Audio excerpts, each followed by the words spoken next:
A while ago, we list all the subset of set A. Now, let us use the same example to discuss proper subset and improper subset. Simple lang naman ang pagkakaiba niyan. Titingin lang po tayo doon sa number of elements or doon sa n ng bawat set. Okay.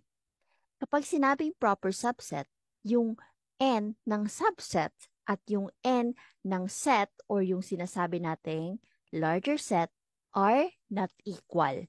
Mas maliit or mas mababa yung number of elements ng subset kaysa doon sa set. Kapag improper subset naman, yung n ng subset at yung n ng larger set are equal. Are we clear? So, in this example, alin po dyan yung proper subset and improper subset? Okay. Improper subset, ito. 1, 2, and 3. Yung parang set A lang din. And the rest is the proper subset.